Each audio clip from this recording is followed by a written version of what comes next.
This is Judaism Unbound, episode 48, Jewish Funding, Bound and Unbound. Welcome back, everyone. I'm Dan Liebenson. And I'm Lex Rofus. So, Lex, we're kind of back to the way we started at the beginning of the podcast, where we had one interview and then you and I got together to talk about that.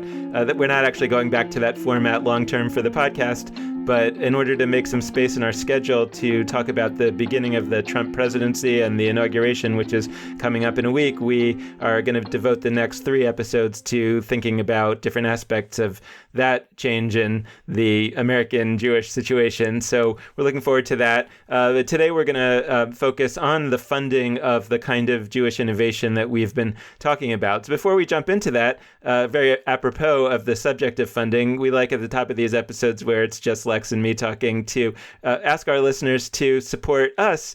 We're a nonprofit organization. Your gifts are tax deductible, and there's all sorts of ways that you could support us. If you just go to www.judaismunbound.com/donate, you can make a one-time gift. You can sign up to make a recurring donation on Patreon every month. We kind of suggest that people give something like $1 an episode, which would basically be $5 a month of support. If our thousands of listeners would support us at that level, we could actually really pay for this podcast, which would be an amazing new kind of funding approach in Jewish life. And we're going to talk more about all kinds of other potential new funding approaches in Jewish life later in the podcast. But we really just want at the top of the episode to put out there for our listeners that we do need support, and we aren't asking for a lot. We're just really hoping that you can help us take our own medicine and build a new way of supporting the kind of content and the kind of distribution that we're doing. The other thing that I just want to say at the top of the episode that our listeners could really do that would be helpful is sort of to evangelize for the podcast. A really easy way to do that is to go to iTunes and give us a 5-star review,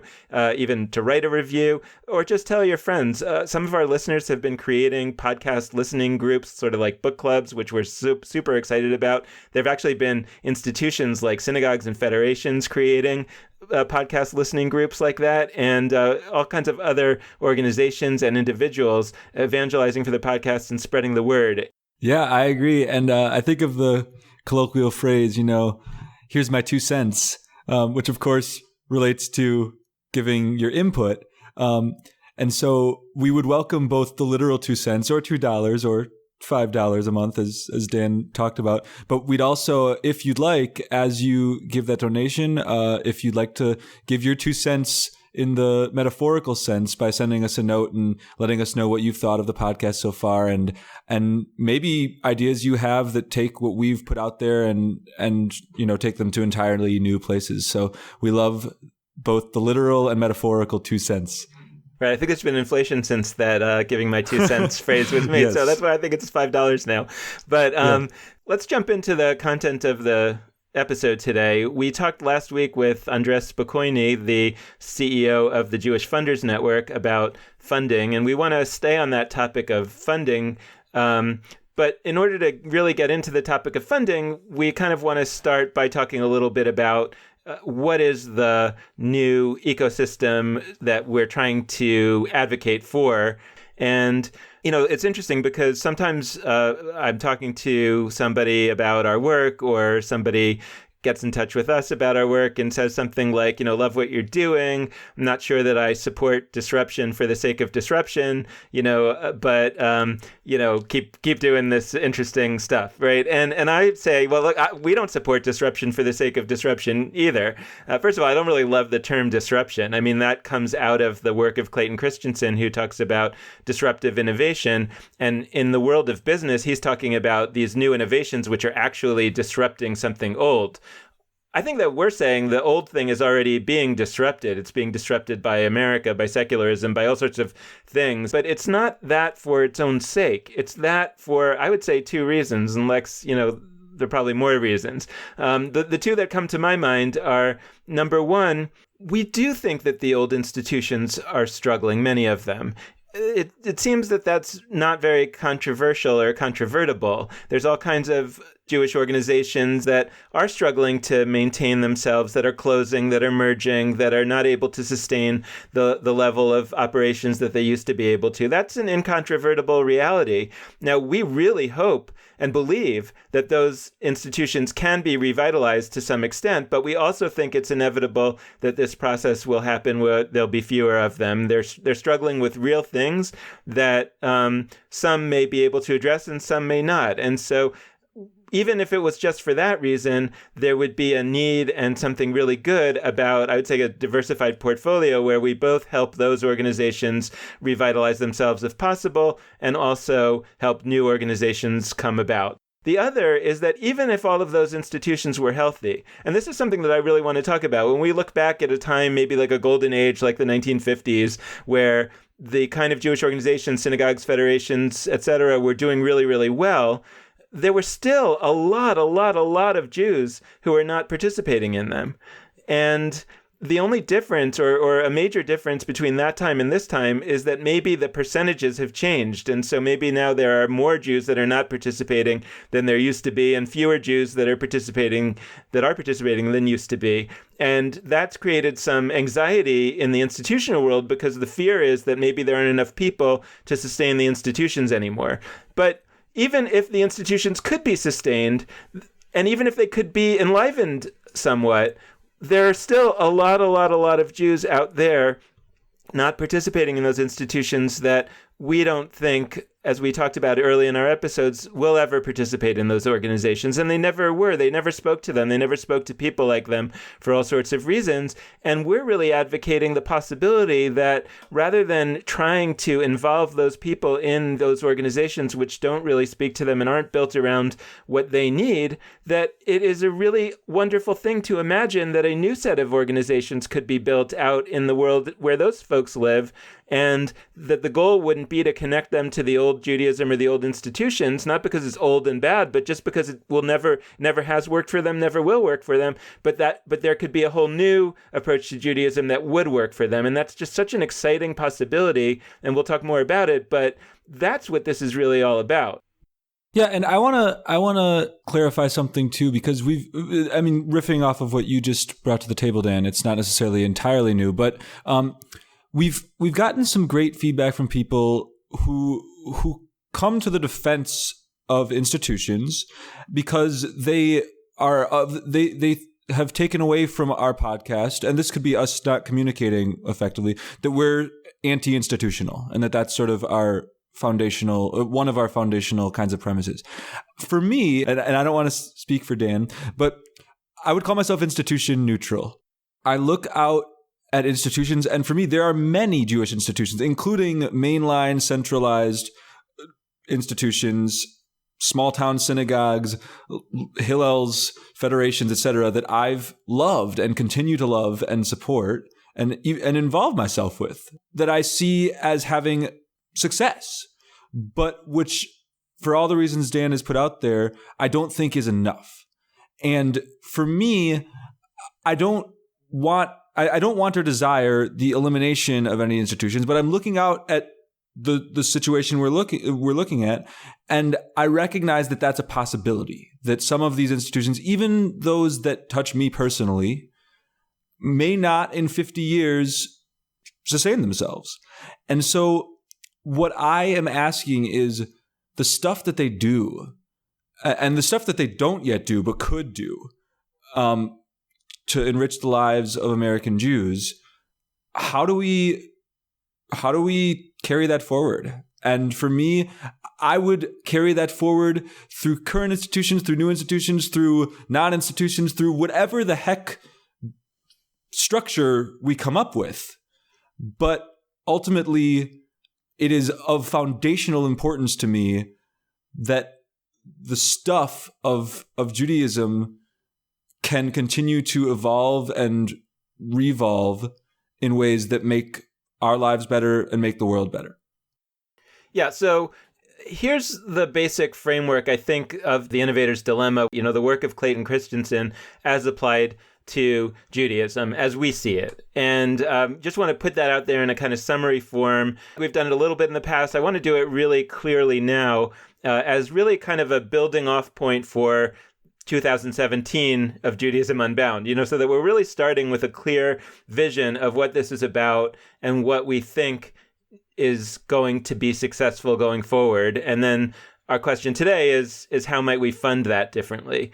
So the basic idea is that if you are in a business and you have a certain product, a certain basic way that this product works, basic structures that it's built around, and you've actually been successful with it, right? So you have a lot of people who really like it. And that's one of the things, right, that we want to be really clear about in terms of the existing institutions, right? There are a lot of people who really, really do like what they're doing, and we in no way want them to not have what they do like. But the question becomes, can we as an institution deliver the Judaism that the people who are participants and who are members do like, and also bring something magnetic and exciting and gravitational to the people who, like we talked about early on, have voted by exit. They are interested in being Jewish and what that might mean, but not interested in the ways that it's currently being expressed.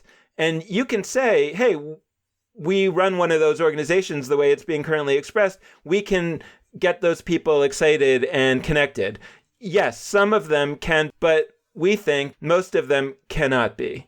So, and that if you were to retool the Judaism that your particular institution was providing in such a way that would actually appeal to all those folks who have dissented and left, you would essentially break the Judaism for the people who are inside and who love it. And that there's just no way to change Judaism in such a way that it will both appeal to the people for whom it already appeals to and the people who are outside for whom it doesn't appeal. And the basic idea is that Christensen talks about the non-consumers, right? He's writing in the business context. We could say the non-participants, that they're actually overserved by the existing product, right? Meaning it's doing too much for them. They don't need all the functions that it does. And because they don't need all the functions that it does, they're not willing to pay for all the functions that they don't need. So it's sort of like coming to some college student and saying, I have a Lexus to sell you, and it has all these things that it does, right? It has seat warmers and, whatever Lexuses have that are fancy, Lexi, Lex, right? And basically that kid just wants a car, right? And he would take a totally, jalopy of a car, because he just wants to get from place to place. And the real thing that is his issue is that, he only has $500 in his pocket, right? And you could try to sell him a Lexus and tell him how much the Lexus is so much better than this jalopy that, he's looking at the used car lot. But at the end of the day, it's not only that he can't afford it, it's that he doesn't even want it. So the way that disruption tends to work is that somebody comes into the market with a actually worse product, right? The jalopy. And that's kind of the image of, well, what would it look like if a Judaism, could come about that would be, in many ways inferior, when looked at as, so we look at all the features and all the things that it does, but it would be superior for the people that are not participating because it actually does maybe better than the old one, the few things that they really do want. And they don't need some of the stuff that it doesn't do as well. Yeah. And I want to bring up one other element that I've heard as feedback from folks about this, which is that it sounds, a critique of what we're saying could be level, which is that it sounds like you're just saying, everybody should get what they want. Like we should be focused entirely on, individual needs and sort of discard principles that are not necessarily meeting individualized needs that we could think of as maybe selfish. But I want to clarify that we're not saying that all the important things of Judaism are those that make individual lives better. Like there are elements of this shift that could elevate social justice and collective kinds of desires in ways that would make the world better, in ways that for me as a progressive and as an activist are incredibly exciting. And I want to bring that up because people have read this disruption theory as just entirely sort of give the customer what they want, independent of what that does for the world. And I don't think that's what it is. Yeah, I mean, that's definitely not what it is, give the people what they want. But it's start to understand what the people need, and particularly in these times, and something that we're actually going to talk about in the next few weeks. Clearly, from some of the things that have been going on in terms of protest by young Jews against Donald Trump and Steve Bannon and the various other elements of the Trump agenda, we've been seeing all kinds of protest marches and various things like that. And, I think that those are kind of broad coalitions, right? Some of the people in those coalitions may be more religious, some may be less religious. I think in that work, right, they're not saying that we're a full service Jewish organization, right? They're saying we're a coalition of Jews who are really just interested right now in one element of Judaism. As far as our collective activity is in this group, which is to bring a set of what we believe is Jewish values to the forefront and to sort of declare to ourselves, to the world, that this new administration is in contradiction to that. And I could see that being a very sort of fulfilling way for these folks to live out a Jewish life over the next 4 or 8 or however many years. We talked about that being kind of a version of the Bernie Sanders type of Judaism. And if you ask me, is that a good form of Judaism, like for these people to be living their whole lives where it's only that? I might agree with you that, like, no, I would hope that it would really evolve over time, that it wouldn't only be about social justice, and even though that's quite a wonderful thing, but that it would, I think it would naturally evolve over time. Like if this kind of goes on, right, I can imagine these people are going to start to build community if they haven't already. They're probably going to want to have retreats together. They're probably going to want to get together for Shabbat dinners. They're probably going to invent other kinds of rituals that accord with their social justice oriented view of Judaism. Maybe some of those things they'll pull from the existing forms of Judaism, and maybe some of them they won't. And you could say, like our Reform synagogue in a big city, yeah, we're doing that kind of stuff too, and that's true. But there are a lot of cities where there isn't critical mass. So there's only one synagogue in this town, and they have to meet a broad constituency. And so maybe they're not as active in social justice, and they're Jews who are saying, no, we want that to be like the main core of our Judaism. So what's going to happen if those folks can't persuade the synagogue to kind of put that at the top of their agenda? And there are very understandable reasons why the synagogue wouldn't be able to do that. They might say, okay, we're creating our own group that's really going to just focus on social justice. And what we're talking about in terms of what that would look like in terms of a disruptive trajectory is that, like I said, then they'll take on more and more pieces over a long period of time and eventually may build up a completely new way of expressing Judaism that may be very much focused at its core around social justice and may never end up with prayer. And the Judaism that comes out on the other end may not look similar to Judaism right now, but the reality is that this is a long-term process, and it'll be okay. Yeah, and I'm thinking back to our Hanukkah debrief episode with Ruth Avish Megder, and I brought up this idea. We were talking about the calendar of Hanukkah, and we were saying that wouldn't it be interesting if a bunch of communities decided to play around with Hanukkah being from Christmas to New Year's, the Christmas Eve through New Year's, 8 days every year. And also some groups stick with the old calendar and try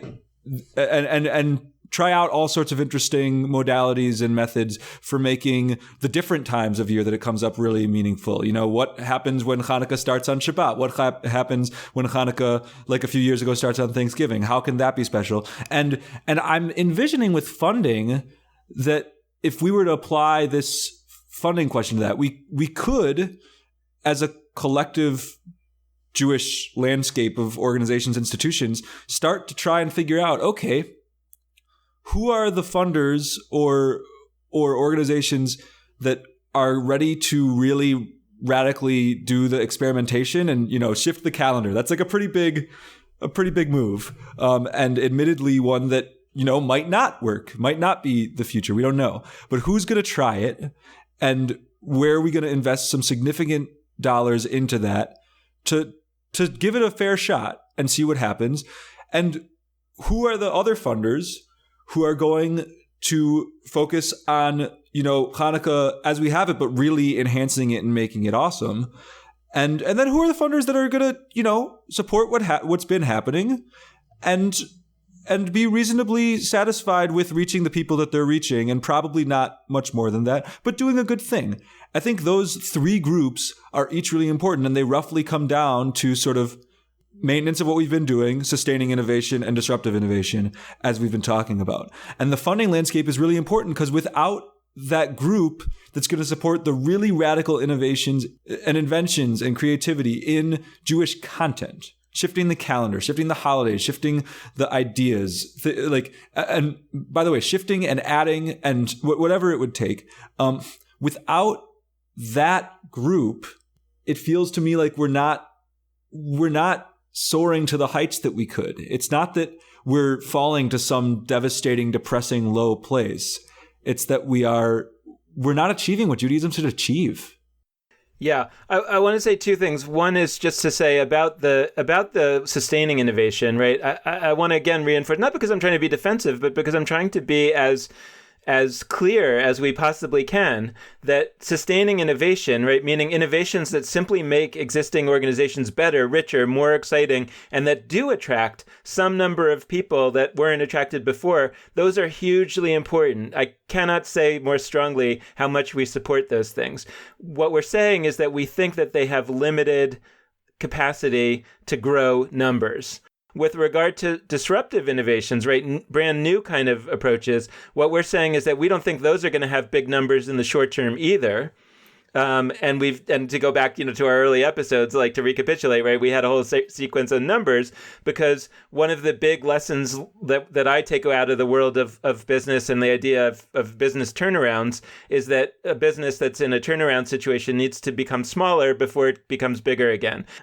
Because the point is to make sure that we're focusing on building an amazing product before we work on marketing it, right? And so what we're saying in the world of disruption, right, the world of non-participation, is that we think that those numbers are going to be small, and they're going to be small because the work really needs to be on creating new products, new approaches to Judaism, and that's a lot of hard work that takes a long time to test things and figure things out and things to gravitate together. And the numbers of participation are going to be relatively small. But we think that if that succeeds, it has the potential to have explosive growth, right? To have millions of people eventually participating in that form of Judaism. Whereas the kind of sustaining innovation of existing organizations, we simply don't believe, and the data doesn't indicate that even at their most successful, that they're likely to grow participation by more than a relatively small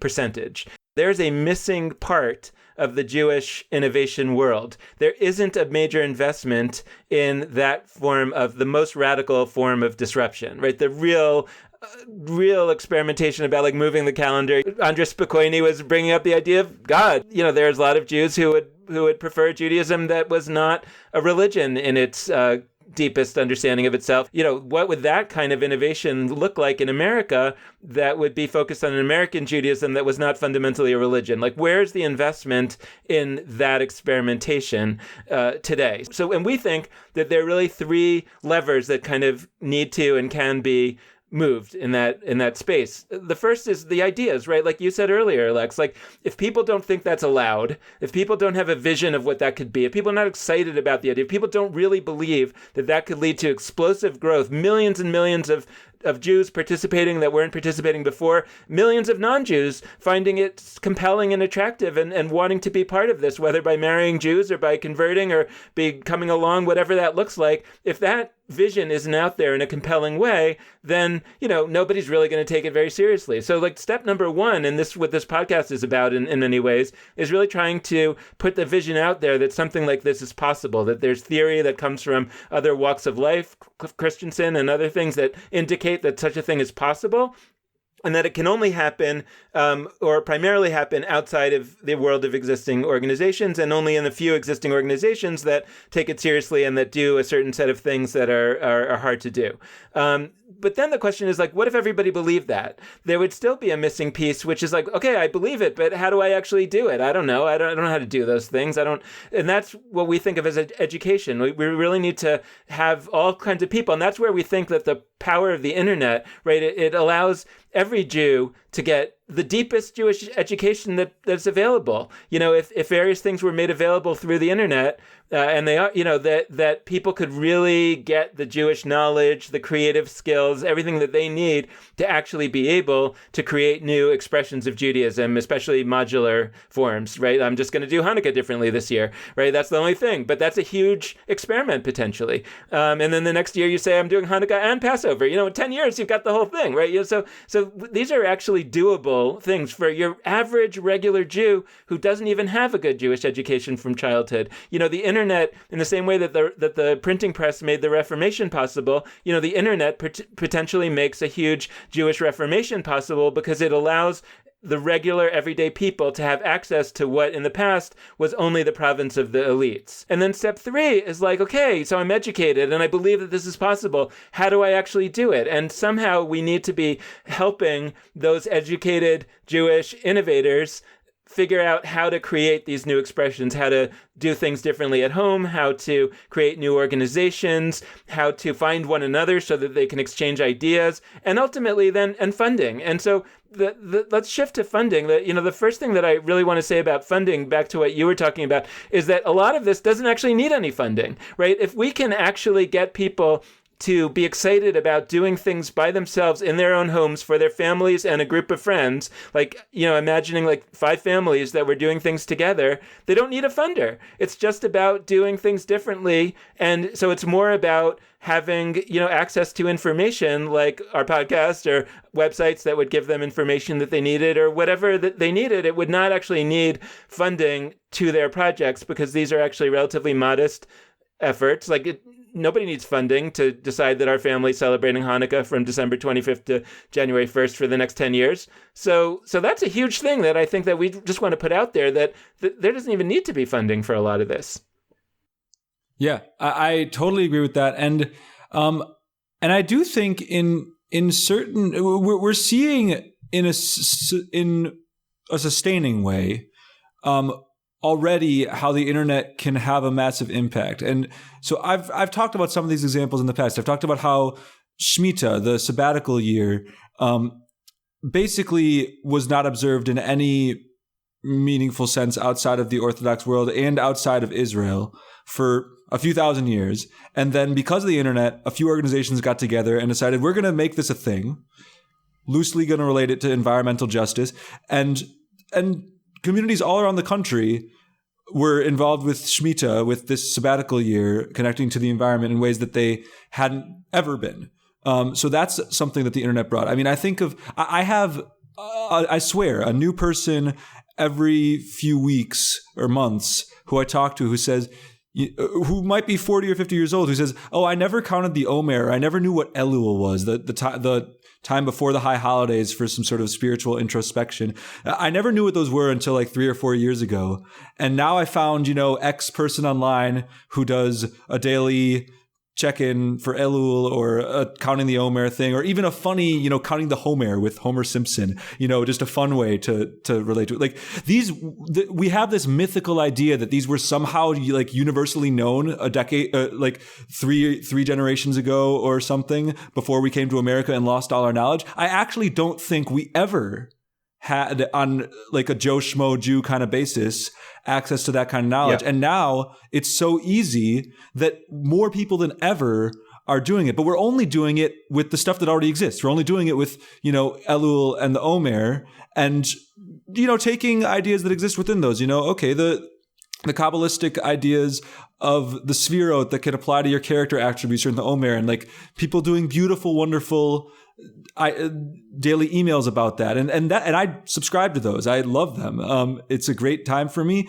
But once again, if we don't think about, in a bigger sense, what are the other possibilities that just straight up couldn't have happened even 15 years ago, before video chat, before Facebook, before Instagram, before Snapchat, before like all these things. And also we know, based on the face of change, that in 10 more years, there will be crazy new possibilities. Like we have to have trust in ourselves and have confidence that this material is inspiring. And like you said, that it can reach millions of people. And right now, I feel like we're satisfied with if our congregation doesn't lose 5 members this year. And Andres Spokojny talked about the adjacent possible, and I think that's a really important concept. You know, the idea of the adjacent possible is that it's not usually the case that some new thing is invented out of whole cloth. Inventions tend to come sort of stepwise from things that already exist. But if you think about the adjacent possible and you say, we have to look for things that are adjacent to existing forms of Judaism, that's one way to look at the adjacent possible. And then you'll say something like, hey, let's have birthright because that's adjacent to Israel trips, which is already part of the existing forms of Judaism, but we're doubling down on it. That's one way to go, and that's a legitimate way to go. But that's a more sustaining innovation approach. The disruptive approach to the adjacent possible says, let me look out at what the people are doing that's not Jewish, and let me think about whether there's an adjacent possible way that I can just add a Jewish element to that will help them do the things that they're already trying to do. Right. Yeah. And I want to provide historical grounding to that too, because I think people seem to have this conception that's not, this deeply historical, deeply rooted Jewish thing to, look to consciously look at needs outside of Judaism and then fill them in a Jewish way. But I fundamentally, I want to confront that with some of the recent examples on our show, because we talked about them a little, but just hammering them home. The thinkers of the Talmud, the rabbis of the Talmud, according to Burton Vysotsky and the conversation we had with him, were in a very direct sense looking out at Stoic philosophy, not Jewish inherently, and saying, interesting, we can do that through our Jewish tradition and connect it to the Bible and use it for interpretive mechanisms and totally enhance our relationship to text and to each other. And they did that. And really, truly, deeply, that was not an internal Jewish innovation. It wasn't. It was looking at something that would have at the time been viewed by virtually everybody as external, would have been viewed as inauthentic. And it took that and it decided without anybody's permission, this is going to be Jewish now. And not only did it become Jewish, it became the very basis of how we think of the Jewish textual tradition. That's what we're advocating for. It's got precedent. It's not just that in the 20th or 21st century there have been organizations that have done this. It's the very evolution of the Talmud, the basic concepts within it. It's entire holidays. We talked about how Hanukkah as a holiday in many ways was, look at the rest of society. There are these winter holidays related to light. We should have one. Right. I mean, I always kind of imagine this conversation with King Herod, who was the, kind of mega donor involved in the Second Temple, right? And a group of people would come to him and say, you've just invested in this, big doubling down on the temple and the whole idea of the sacrifices and the priests and everything. But we have this idea, for a different kind of a Judaism. It's really going to appeal to these Jews, in the Galilee and in Rome and everywhere that are not, interested in this sacrifice business. And it's really based on Stoic philosophy, and it's not, and it's like, okay, well, and when will they do the sacrifices? No, they're not going to be any sacrifices. Well, then what's Jewish about it? It's like the Judaism is the sacrifices, and you're talking about some Stoic philosophy with Jewish wallpaper. Like that's not, and so the question is, so option number one is to say to Herod, I hear what you're saying, but I think you should have a diversified portfolio, so you've just invested a lot in this, temple renovation and rebuilding, and everything. Would you maybe just consider investing 10% of that in our Stoic philosophy flyer? So look, that could have happened. I mean, like Herod, I don't think Herod would have done, but the other possibility is who funded the rabbis, right? Who funded this kooky idea of the Stoic philosophy with a Jewish tinge? I mean, right? I don't think probably at first anybody funded it, right? It was just, and that's why we have all these rabbis that had other jobs, because there was no economy there. There was no ecosystem, or they inherited wealth. Yeah. And so, that's kind of, I feel like going back to what Andres Spokojny was talking about, it's like, right, you have to kind of to get funding, you probably have to show that this is an adjacent possible direction.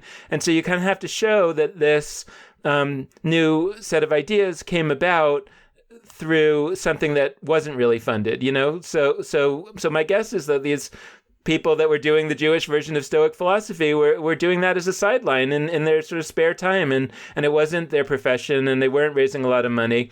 And, only after the destruction of the temple could you go to a wealthy Jew and say, look, the temple's gone. I mean, so now, we could you could invest in a new temple or you could now invest in our Stoic philosophy thing, which has been around for 100 years now. And look, it's not like huge. And a lot of the research on early rabbinic Judaism really indicates that we're talking about a tiny number of people that were involved in it. And, so it's saying, but it's been around. It's just stood the test of time for 100 years. And, it's got some really great ideas that have developed over that 100 years. And we think we're ready now to, have a bigger investment in it and to sort of take it bigger. But is there any way that we can think about funding of the Stoic philosophers of our time so that maybe that work can be accelerated a bit faster than would be the case if there was literally no money there and it was just happening in the realm of people's spare time? That's where I was about to go, is that we talked very briefly with Andres Spiconi about giving circles and crowdfunding, and he expressed some nervousness about it. I understand where he's coming from. For me, it's incredibly empowering and exciting, and I want to briefly share my experience with the Giving Circle. I am, I've said on the show before, I'm a millennial. I'm 26 years old. I don't make bazillions of dollars a year. And I'm not somebody who could fund the Jewish community in a massive way. But $100 that I can set aside, I am able to do and feel strongly that I should try and do that. And so I started this Giving Circle where there were 10 of us that each put in $100. And that doesn't make us a massive foundation, the scale of which could revolutionize the Jewish world. But it does make us significant to a lot of smaller organizations that are especially just getting started.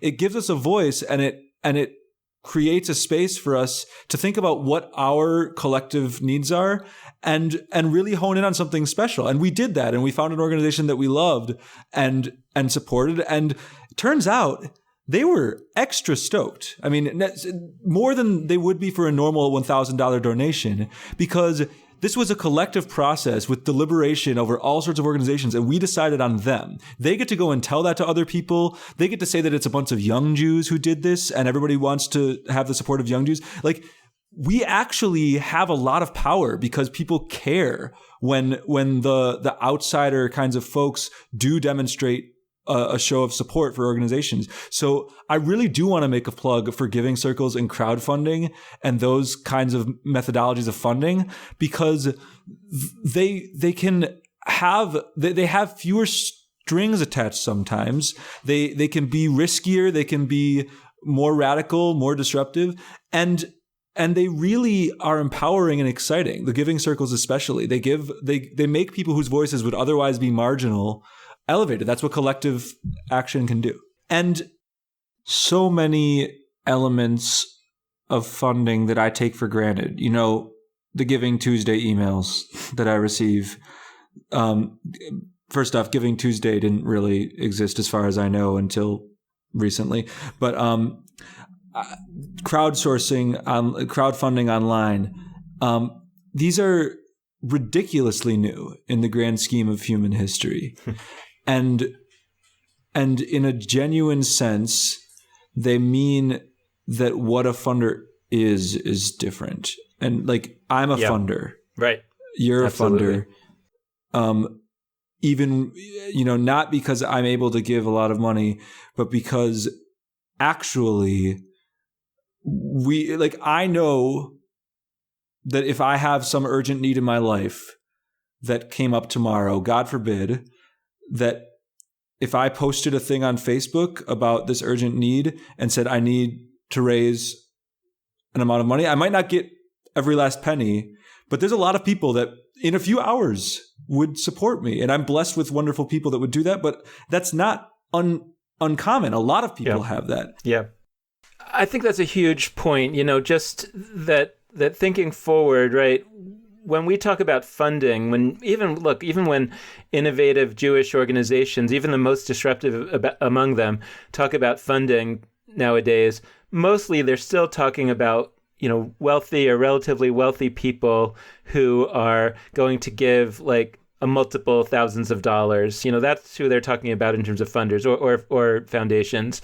And what you're talking about, that among the various disruptions that we're experiencing and that we're really just at the beginning of understanding the meaning of, is that and things like the Bernie Sanders campaign or the Barack Obama campaign has shown the power of this idea already, that if you have enough regular people, you can actually put together huge sums of money that can fund amazing things. And once we recognize that everybody's a funder, and we recognize that about ourselves, right, that we are funders, that potentially creates very different ways of thinking about all this, going about all this, including deciding, like I was saying earlier, deciding what kind of product you want to put out into the world. But before we close, I just want to go back for a little while, at least, just to the issue of regular funding, just until that happens.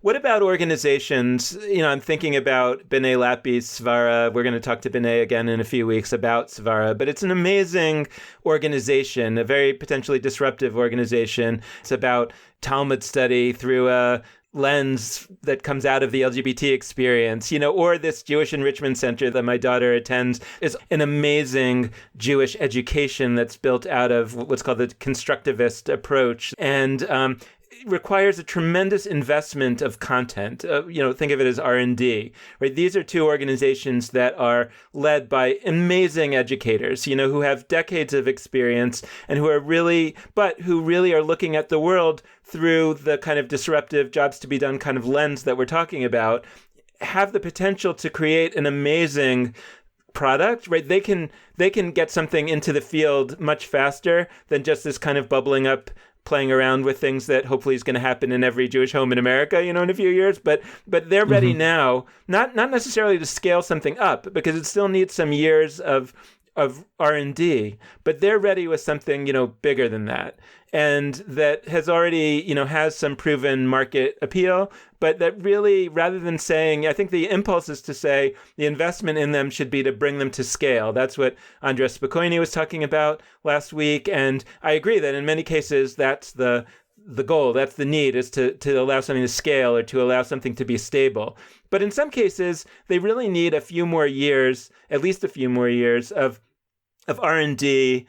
And the question becomes, how can we get the investment in that kind of R&D effort when the measures, right? We're not saying that the people who come out of this intense Jewish education program, right, those folks are not necessarily saying that the result on the other end is that they're going to light Shabbat candles every week or that they're going to attend synagogue more often. They may not come out well on those, but nevertheless, they would potentially come out amazingly well on certain kind of assessments that are about, like, are people very creative? Do people love Judaism? Whatever that might be, that we need to develop new measures of.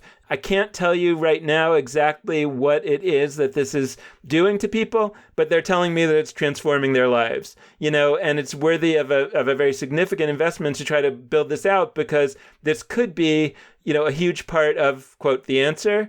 And maybe it won't be, but the only way to really try, this is the kind of product that really needs a significant investment. So, one of the questions is, like, how do we really think about assessing those things in a different way? And the other is it really about going to the existing funders and saying, hey, you should fund this too?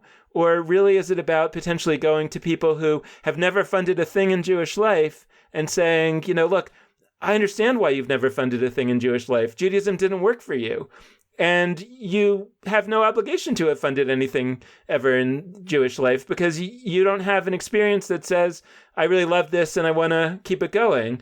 So would you consider investing in something that, if it were successful, would have been appealing to you? And how can that message be put out there? How can new funders be found? Is something like just putting out podcasts like this part of it? Are there other vehicles that can go out there that could potentially surface the funders who, are not interested in the old approaches, just like we're talking about involving people that are not interested in the old approaches. And it feels like there's a marriage to be made there.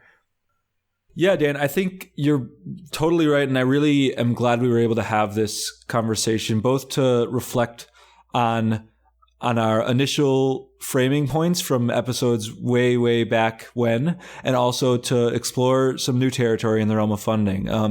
As always, we want to close our episode by encouraging you to be in touch with us. And there's a few ways for you to do that. We hope that you will head to our Facebook page, Judaism Unbound, and give us a like. You can also send us an email at lex@nextjewishfuture.org or dan@nextjewishfuture.org, like we mentioned earlier in the episode. And we have our website, JudaismUnbound.com, where we feature show notes for this episode, all of our past episodes, and a variety of other resources for you. So we hope that you will send us a note if you have any thoughts, if you have your 2 cents. And last but not least, we want to encourage you to support us if you are able to do so with just a small monthly donation like we've talked about in this episode.